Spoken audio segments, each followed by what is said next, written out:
আল্লাহ পাক বলছেন, ও বান্দা শোনো, ওয়া আন আকিমুস সালাতা ওয়াত্তাকুহু ওয়া হুয়াল্লাযী ইলাইহি তুহশারুন।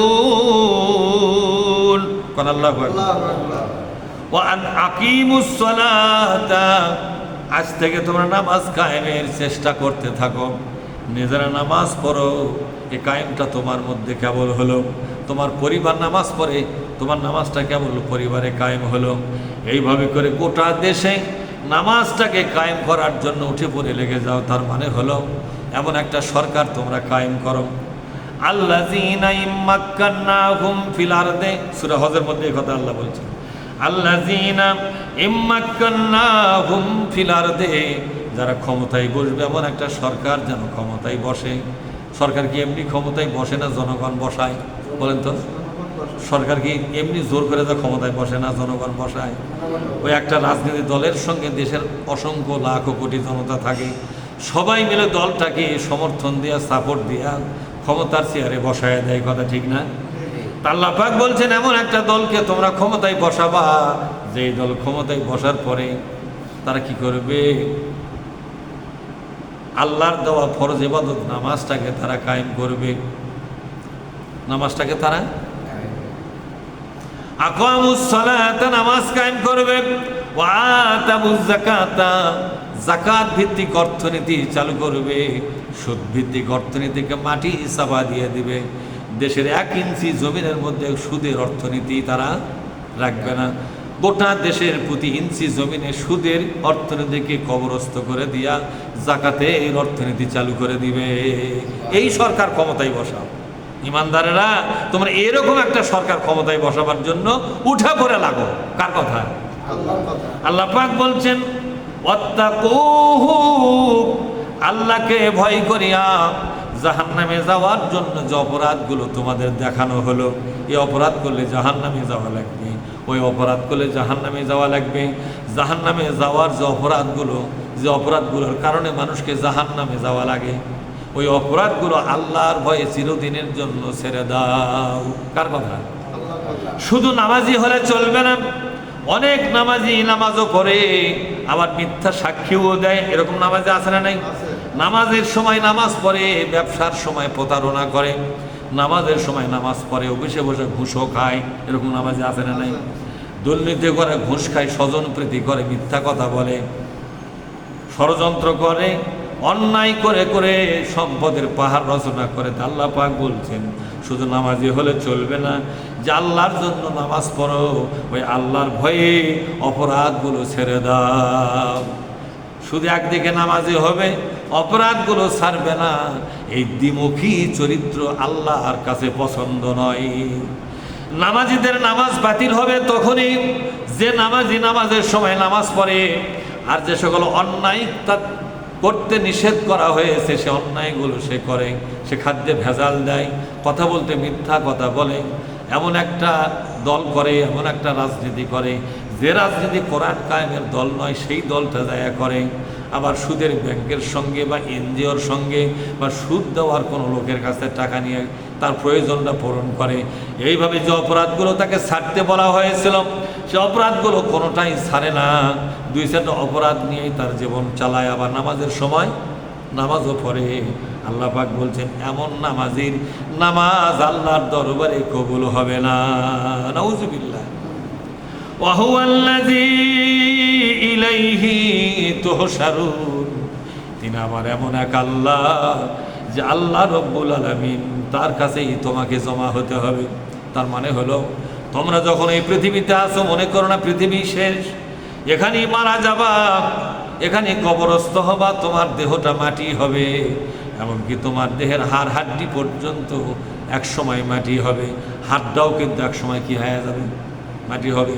অনেক লোক বলে মানুষের টিকনা, এই যে টিকনা আছে না পেছনের দিকে, অর্থাৎ আপনার যে মেরুদণ্ড আছে, মেরুদণ্ড সব শেষের নিচের মাথাটাকে টিকনা বলা হয়। এই টিকনা বলে, ওইটাই বলে বহু যুগ থাকে না। টিকনা বলেন আর মেঘনা বলেন, যা আছে তোমার দেহের মধ্যে একটা জিনিসও মাটি হওয়া ছাড়া বাকি থাকবে না, জোরকার থাকবে নাকি? সব একদিন মাটি হবে। এই দুনিয়ার কোথাও 1000 মাইল ঘুরে ঘুরেও তোমার কোনো অস্তিত্ব খুঁজে পাওয়া যাবে না। তোমার চামড়া হাড্ডি কিছুই খুঁজে পাওয়া যাবে না, চুল পর্যন্ত মাটি হবে। তুমি মনে করেছো শেষ হয়ে গেলে, না রে না, শেষ হও নাই। তিনি এমন এক আল্লাহ যিনি তোমাদেরকে মাটি থেকে আবার তার কাছে ফিরাইয়া নিয়ে যাবেন। মিনাহা খালাকনাকুম, বলেন মিনাহা খালাকনাকুম ওয়া ফিহা নুঈদুকুম। ও মানুষ, তুমি জানো না যে মাটির উপর চলে বেড়াও, এই মাটির এক মুষ্টি মাটি দিয়ে আমি তোমাকে তৈরি করেছি। আবার তোমার মৃত্যুর পর আমি এই মাটির মধ্যেই তোমাকে মাটি করে ফেলে দেব, কিছুই তোমার থাকবে না। হাল আতা আলাল ইনসানি হিনুম মিনাদ দাহরি লাম ইয়াকুন শাইয়াম মাযকুরা। মানুষের এমন একটা সময় ছিল উল্লেখযোগ্য কোনো বস্তুই সে ছিল না, শুধু মাটি আর মাটি। আবার তুমি এমন একদিন আসবে যেদিন শুধু মাটি আর মাটি হবে। এই পৃথিবীর মাটির মধ্যে কোনো মানুষের অস্তিত্ব খুঁজে পাওয়া যাবে না। সুতরাং এই মাটি থেকে ওয়ামিনহা নুখরিজুকুম তারাতান উখরা, এই মাটি থেকেই তোমাকে আবার সেদিন আল্লাহর সামনে হাজির করা হবে। সেই দিন তোমার দুনিয়াতে যে কয়েকদিন হায়াত পেয়েছিলে, তোমার ভালো এবং মন্দের বিচার সেদিন করা হবে। একটা আমলনামা তৈরি করে দিয়ে তোমার হাতে দিয়ে বলা হবে, তোমার জীবনের একটা আমলনামা তৈরি করা হবে, রেজিস্টার বুক তৈরি করা হবে, জীবনের ডায়েরি তৈরি করা হবে। ডায়েরি অফ ইওর লাইফ, একটা ডায়েরি তোমার তৈরি করা হবে। এই ডায়েরিটা বিশাল গ্রন্থ হবে। এটা তোমার হাতে দিয়ে বলা হবে পরকালে, বান্দারে ইকরা কিতাবাকা, বলেন ইকরা কিতাবাকা কাফা বিনাফসিকাল ইয়াউমা আলাইকা হাসিবা। ও বান্দা, নিজের আমলনামা নিজে পড়ো। তোমার আমলনামা তুমি যদি পড়ো তাহলে জাহান্নামে যাবা না জান্নাতে যাবা, তুমি নিজে পড়লেই বুঝতে পারবে, আর কাউকে পড়ে দেওয়া লাগবে না। তুমি পড়ে পড়ে দেখো। অনেকে আছে আমলনামা পড়বে, পড়ার পরে শেষ পাতায় যায় দেখে আল্লাহ পাক লিখে দিয়েছেন, বান্দারে তুমি, তোমার প্রতি আমার দয়া হলো, মায়া হলো, আমার দয়া মায়া মমতা তোমাকে করবো বলে স্থির করে নিলাম। এইখানে আমি তোমাকে জান্নাতের ফয়সালা দিয়ে দিলাম। বান্দারে যাও যাও, আমি আল্লাহর পক্ষ থেকে জান্নাতের অনুমতি তোমাকে দিলাম, পাশ দিলাম, জান্নাতের পাশ। কেউ কেউ এই আমলনামা নিয়ে হাসাহাসি করবে, আনন্দ ফুর্তি করবে।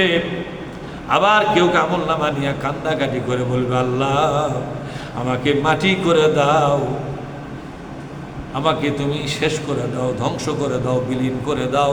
কেননা আমাকে যে আমলনামা দিয়েছ, পাতার শেষে লেখা আছে, রে বান্দা, তোমাকে ক্ষমা করে দেওয়া, তোমাকে দয়া করা আমার পক্ষে সম্ভব হলো না।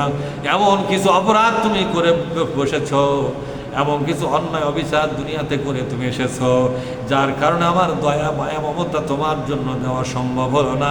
বান্দারে, তোমাকে শাস্তি পেতেই হবে, এজন্য তোমাকে জাহান্নামে যাওয়ার ফায়সালা করে দিলাম। যাও রে বান্দা, জাহান্নামে চলে যাও, তোমার সাথে আমি আল্লাহর কাছ থেকে কোনো সম্পর্ক নেই। আমলনামা পড়ার পরে বান্দা কানবে আর বলবে, আল্লাহ ইয়াকুলু ইয়া লাইতানি, বলেন ইয়াকুলু ইয়া লাইতানি কুনতু তুরাবা, আল্লাহ আমাকে মাটি করে দাও, ওই জাহান্নামের আযাব আমার পক্ষে সম্ভব নয় সহ্য করা। বলেন তো আর কোনো কাজ হবে এই কান্দাকাটি করে? মহাবিশ্বের মালিক আল্লাহ পাক আমাদেরকে মাফ করে দিন, আমিন।